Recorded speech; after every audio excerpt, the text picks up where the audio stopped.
Le grand mariage est un système hyper complexe à étudier et à comprendre le mode d'organisation et le mode de fonctionnement. Chez les grands Comoriens, le grand mariage, ce qu'on appelle le Ndolankou, Ndola, le mariage, Kou, grand. La traduction a été faite par Chouzour dans sa thèse intitulée « Le pouvoir de l'honneur ». Le grand mariage, c'est un état d'esprit des Comoriens et plus particulièrement de la Grande Comore. Parce que moi, mon terrain de recherche est basé sur la Grande Comore. C'est un ensemble de prestations coutumières permettant à l'individu d'accéder à un statut social élevé. Ce système varie dans des différentes régions, dans les différentes localités de la Grande Comore, mais le socle est le même. C'est celui qui, à un moment donné, célèbre son mariage pour faire comprendre aux gens qu'il a accompli une mission pour qu'il soit reconnu socialement par les autres. C'est une reconnaissance sociale émanant des autres.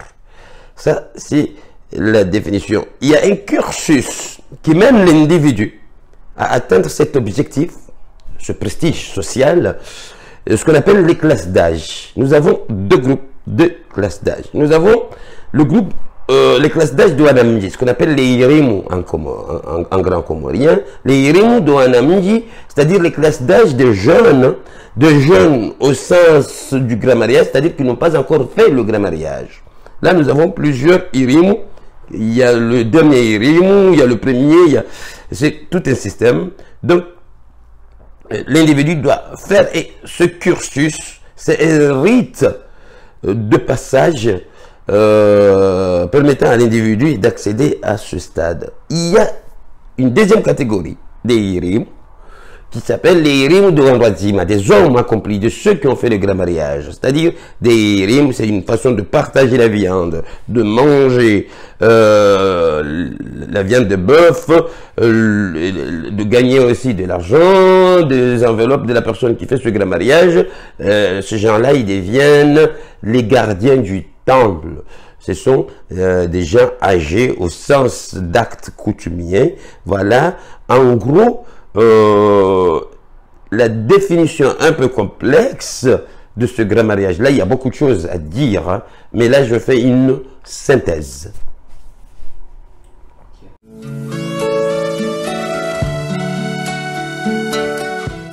Alors, le rite de passage et d'initiation, ce sont ces classes d'âge-là. Il y a ce qu'on appelle les Washonje, les Wazugua, les Wanamji, les Wazugua, les Wafomanamji et les Magouzi.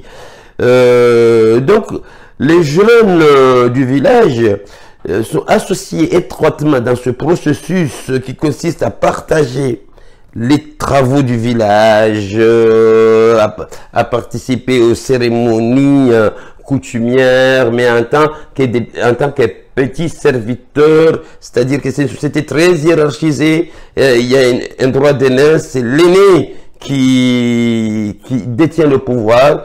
C'est une société à forte tradition orale et qui nous renvoie directement à notre africanité, hein, parce que c'est l'aîné qui est au sommet, c'est l'oncle maternel. Nous sommes dans une société matrilinéaire.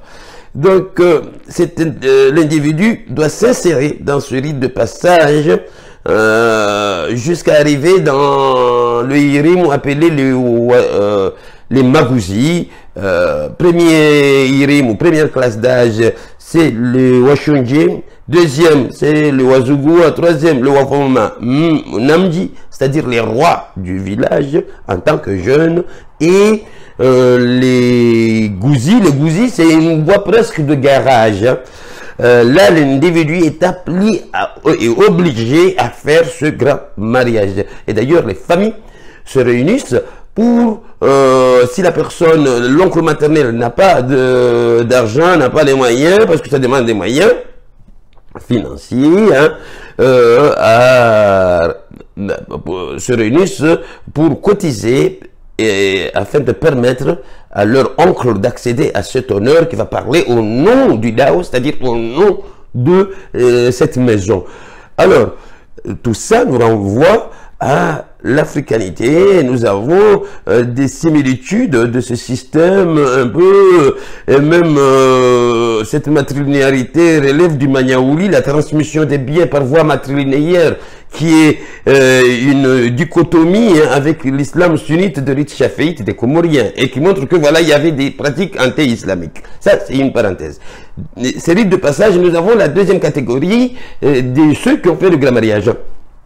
Ces gens-là, il y avait le Nazikofi, il y a les Bronés, hein, le Nazikofi en Fukarahanda, le Nazikofi, il y a les 7 premiers, ça c'est la première classe d'âge de ces gens-là. Ces gens-là, ils ont déjà fait le grand mariage, ils ont la parole, ils ont droit à la parole, c'est-à-dire sur la place publique. Et il y a le Wabala Djumbe, c'est ceux qui envoient les messages au palais. Et il y a le Wafoma Mji, c'est-à-dire le roi du village, c'est-à-dire que pour moi, comme je fais aussi du théâtre tragicomique, ce sont des généraux qui sont là et qui donnent des fatwas, qui décrètent. Et ils sont vraiment restreints parce qu'ils sont plus âgés, ils ont fait des actes coutumiers, c'est-à-dire non seulement qu'ils ont fait leur grand mariage, mais ils ont fait le grand mariage de leurs petits-enfants. Donc, à chaque fois que tu fais des actes coutumiers, tu montes en grade. C'est ça ce qui est très intéressant à comprendre dans ce système coutumier hyper complexe.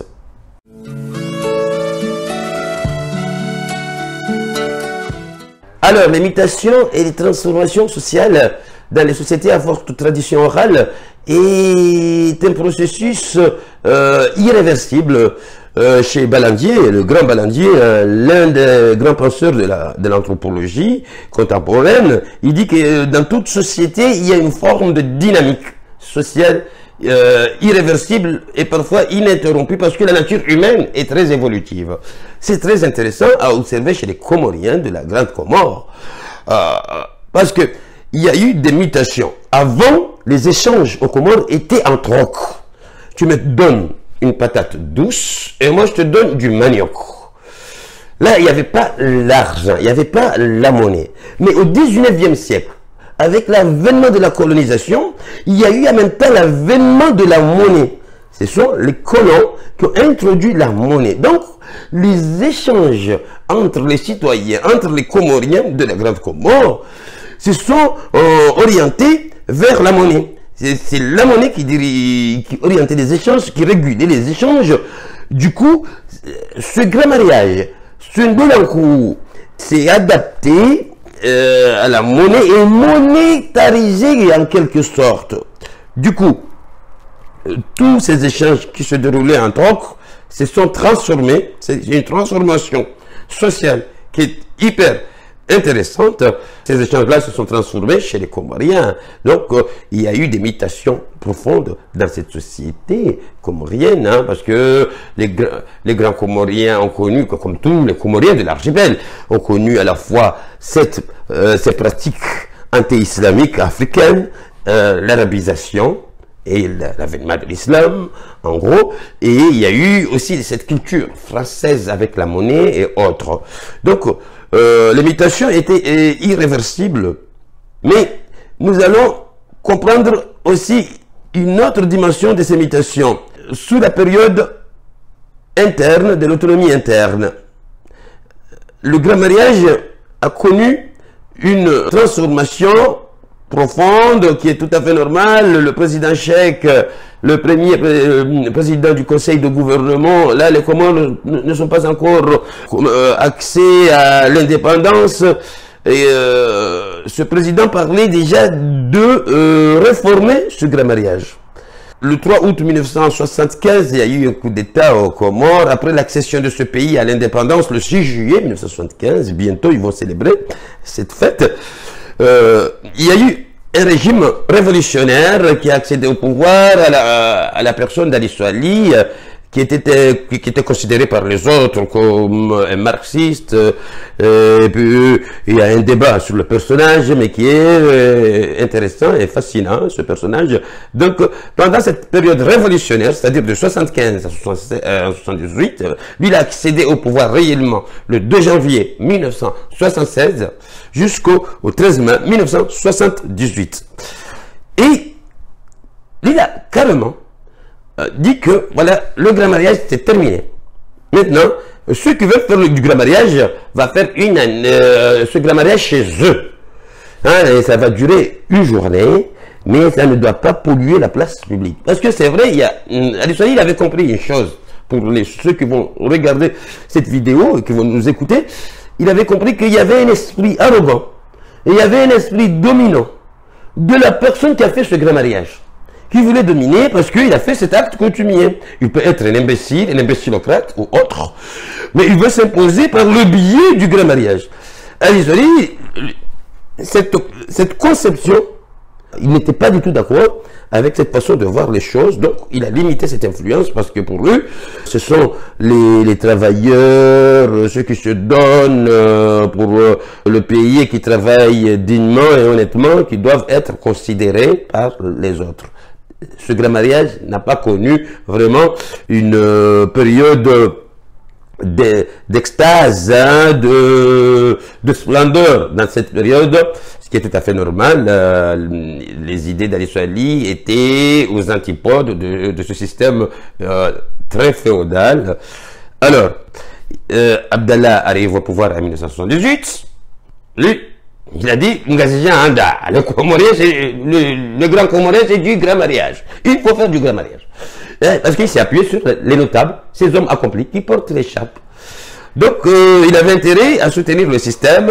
Ils sont majoritaires, ils reviennent en force au pouvoir, les forces conservatrices.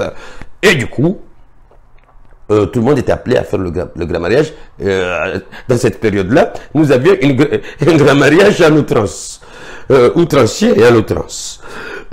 Du coup, durant 12 ans, tout le monde a presque fait ce grand mariage en grande Comore et le pouvoir encourageait les gens à le faire pour devenir quelqu'un, même s'ils étaient déjà quelqu'un, c'est une note d'humour à la maternité, mais ils doivent devenir, voilà, une deuxième personne, c'est-à-dire Mzima, un homme accompli. On retrouve cette définition très bien développée chez Françoise Leguenec-Coppens, l'une de celles qui ont étudié la matrilinéarité grand-comorienne d'une façon pragmatique, même chez Sophie Blanchy aussi.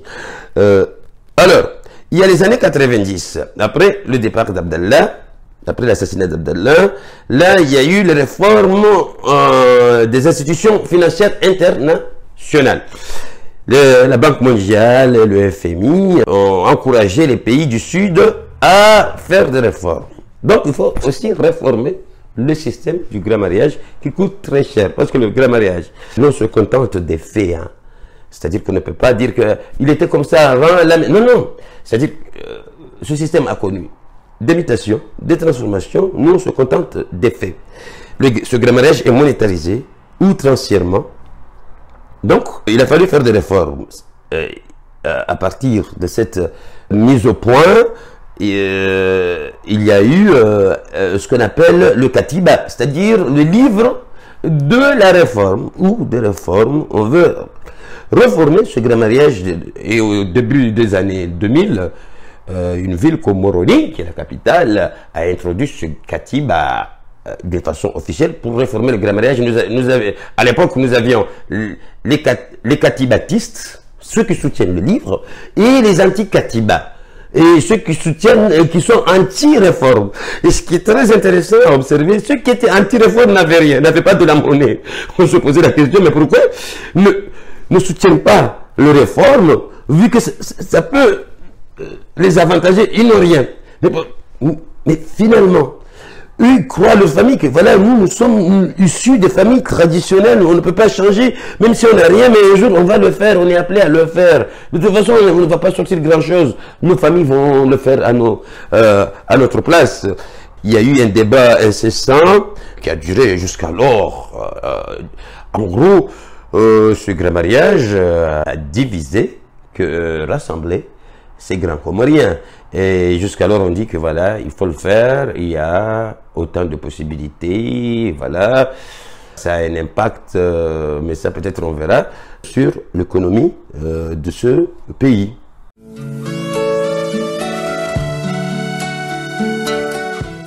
Alors, l'impact du grand mariage dans le développement économique, c'est un sujet qui divise aussi les intellectuels comoriens, et plus particulièrement les économistes, voilà.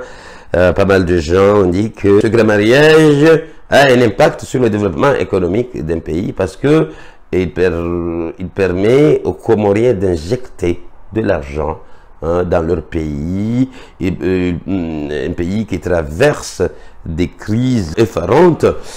Mais là où ils se trompent, ce grand mariage ruine l'individu économiquement et financièrement, parce que l'individu, la plupart de ceux qui ont fait le grand mariage ont fait des prêts auprès des banques, c'est-à-dire ils ont hypothéqué leur vie. C'est difficile à dire, à tenir ce discours, mais il faut le faire. Il faut étudier le moyen de financement, c'est-à-dire les sources de financement. Les sources de financement, nous avons les banques. Nous avons l'argent des tontines. Nous avons les allocations des enfants qui vont en péril là. Nous avons aussi les malversations. Moi, je vais faire mon grand mariage, je vais tenir un langage de bois à un ami et machin pour qu'il puisse me prêter de l'argent. Et le surlendemain, voilà, je vais disparaître dans la nature parce que je ne peux pas payer la dette, l'argent qui m'a été donné. Et, il y a aussi les dons et les contre-dons. Le don, c'est-à-dire, vous faites votre grand mariage, moi je vous donne quelque chose en attendant le jour où moi je veux faire mon grand mariage, vous allez me donner la même chose.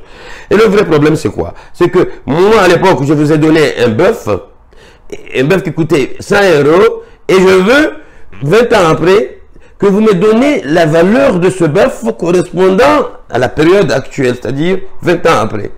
Du coup, c'est de l'arnaque parce que je dois payer plus que ce que vous m'avez donné. Là, ça pose énormément de problèmes. Du coup, on remarque que ça a encouragé les malversations, les problèmes internes au sein des familles. Les gens se sont surendettés et l'individu n'arrive même pas à payer ses dettes à la fin de ce grand mariage, se retrouve un petit peu isolé parce que finalement, il est criblé de dettes. Ça participe aussi au détriment de l'éducation des enfants. Ça, c'est important à souligner dans le débat, parce que parfois même, les allocs des enfants, moi j'avais assisté à un colloque à Marseille où pas mal d'enfants, des enfants issus de l'immigration comorienne qui sont tombés dans des choses un peu inacceptables dans les milieux comoriens, les trafics de drogue et machin, et qui atterrissent en prison, au Baumette. Cela pose problème parce que il y a une pression tellement, le fait d'avoir de l'argent à tout prix, on laisse les enfants, ces enfants-là, livrés à eux-mêmes. Du coup, il y a une défaillance de l'autorité parentale.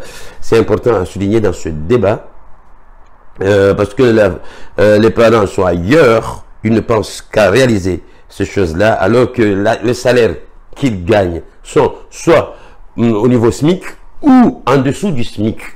Alors que les grands mariages, aujourd'hui, si on regarde très bien, il y a ceux qui le font sur la base de 60 000 et même plus euros. Comment on peut faire ces choses-là alors qu'on gagne moins de 1500 €? C'est-à-dire c'est une mission quasi impossible qui amène les gens tout droit dans le mur. Et il y a un dernier facteur à souligner, c'est en ce qui concerne le tissu familial. Ça brise le tissu familial parce qu'il y a des tensions. Là où il y a l'argent, là où il y a des dettes, il y a des tensions, de fortes tensions.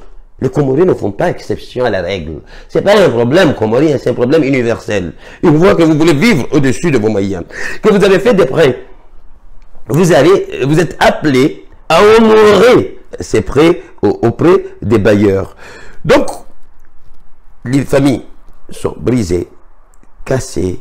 Les gens qui avaient fait des dons, qui n'ont pas reçu leur part, parce que l'autre là, qui avait pris l'argent, n'a pas les moyens de rembourser, donc ça crée des tensions et ça mène vraiment à un champ de ruines. Il y a un autre aspect qui est aussi intéressant dans ce grand mariage.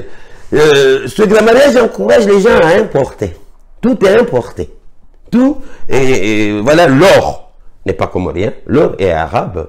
Et quand on voit des femmes grand comoriennes qui font le déplacement, qui travaillent très très dur pour rejoindre le debout, qui vont jusqu'à Dubaï pour acheter un ensemble d'or, pour faire ce grand mariage à 35 000 euros et même 40 000 euros.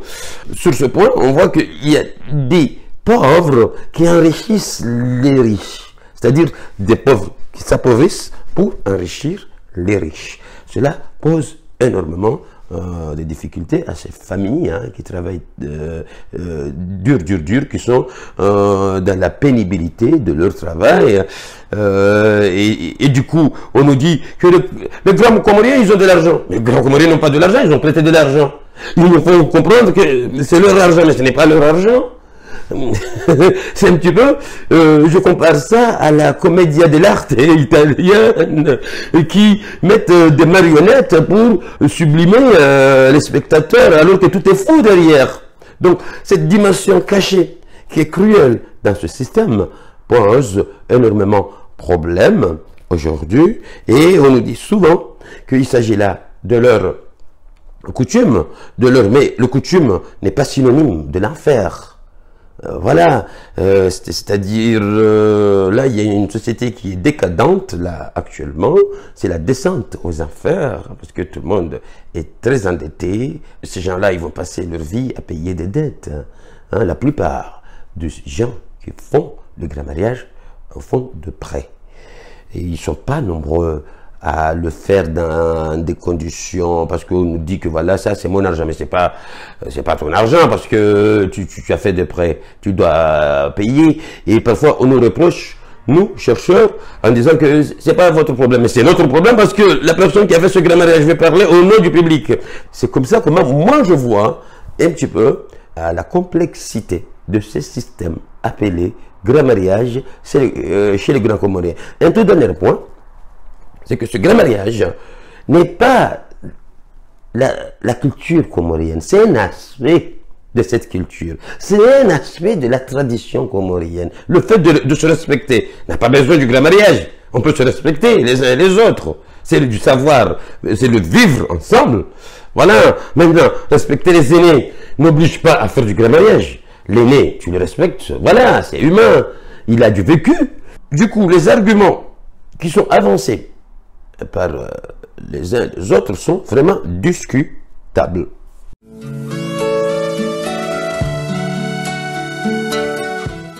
Vers le 19e siècle, nous sommes à la fin du 19e siècle, le processus a commencé par Mayotte à partir de 1841 et donc jusqu'à 40 ans après, c'était le cas de la Grande Comore aux années 1886.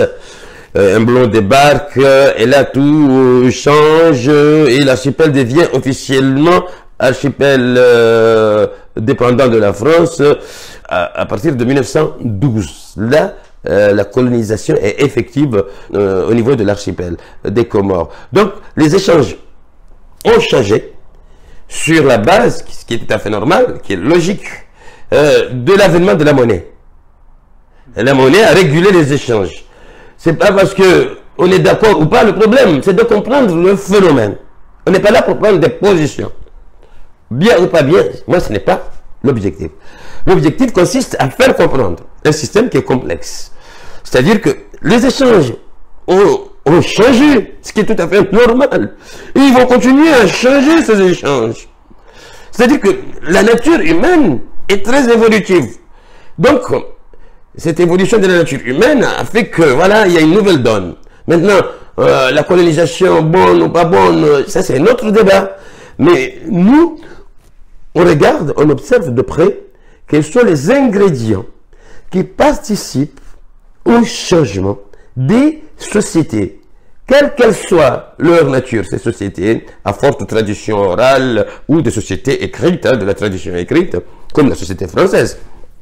Mais c'est important que les gens, avant de poser, avant de vouloir discuter, de vouloir en débattre, de comprendre un petit peu la quintessence de ces systèmes.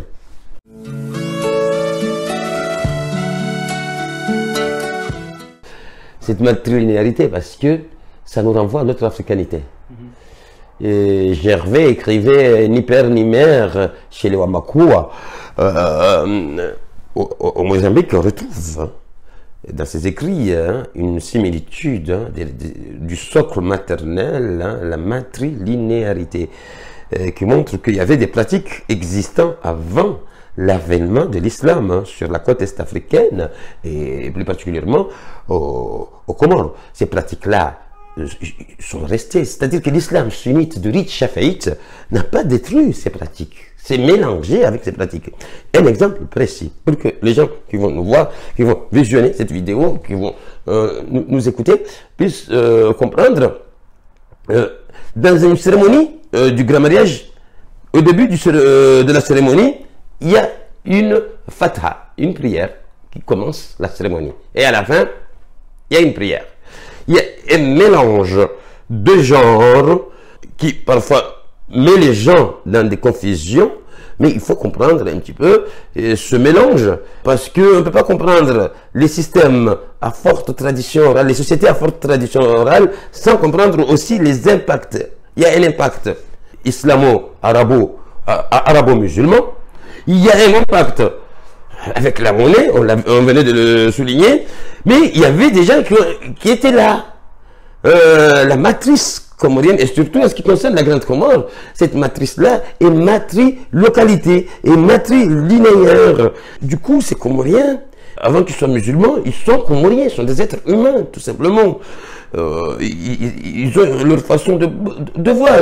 Et ils ne font pas exception à la règle, parce qu'on retrouve cette même confusion ou mélange chez les Sénégalais, par exemple, à Touba, chez les mouridismes, il y a des choses qui renvoient au passé de ce pays, du Sénégal. Le cheikh Amadou Bamba de Touba, la façon de l'adorer, nous donne des idées en ce qui concerne les pratiques anti-islamiques dans les sociétés et surtout à forte tradition orale comme celle de la Grande Comore.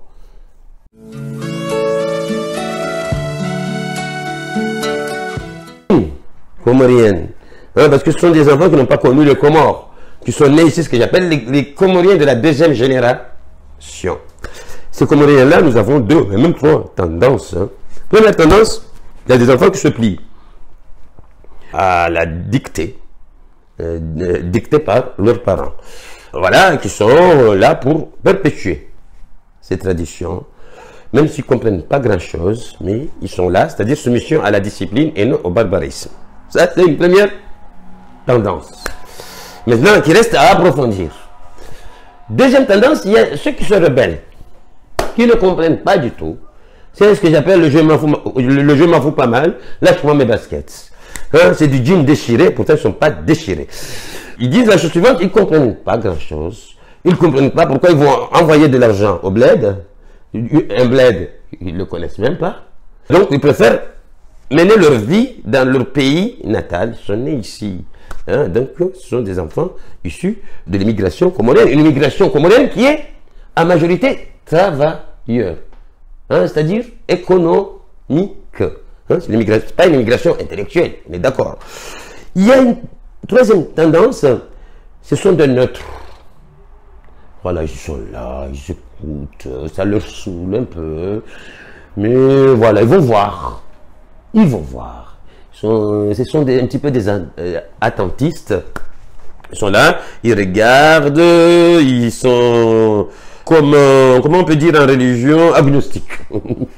Ils sont agnostiques dans ces pratiques, ils ne comprennent pas, mais voilà, ils vont essayer s'ils ont de l'argent, si voilà, leurs parents tiennent vraiment à ce qu'ils le fassent, ils vont le faire, parce que c'est le plaisir, c'est donner du plaisir à leurs parents. Et sur ce point, aussi, il y a un débat, parce que on ne peut pas faire plaisir à quelqu'un. Parce que finalement, c'est la personne elle-même qui se fait plaisir elle-même, quoi. Donc, moi, je ne sais pas ce qui va faire plaisir, voilà, réellement à mes parents. Est-ce que c'est ce grand mariage? Est-ce que ce grand mariage qui va m'endetter ne va pas poser problème au lieu de faire plaisir? Il y a une image, moi j'aime les images, hein, à travers les vidéos, qui montrent que les gens dansent tout en restant le visage tendu. L'esprit crispé. C'est comme Abebe Bikila qui enjambe la ligne d'arrivée, le marathonnier éthiopien. Lui, au moins, il avait la joie. C'est ce qu'on appelle un contraste saisissant. Il y a de la musique, il y a de la joie, mais personne ne rigole. Parce qu'il y a des dettes derrière. Tout le monde pense comment je vais faire pour payer tout ce que j'ai importé à l'Europe. Hein. Tout ce que j'ai importé à l'Europe. Hein. Parce que même le noix de coco, hein, on l'importe. Hein. S'il y a quelque chose. Il y a un deuxième paradoxe qui est très intéressant, c'est que dans le grand mariage, grand comme rien, mais aucun objet, sinon rare, ne reflète l'originalité de ce pays. Tout vient de l'étranger. Voilà, ça c'est parmi les paradoxes par excellence. C'est une société hein, à paradoxe. Hein. Voilà. Kawadani kamwamba kweli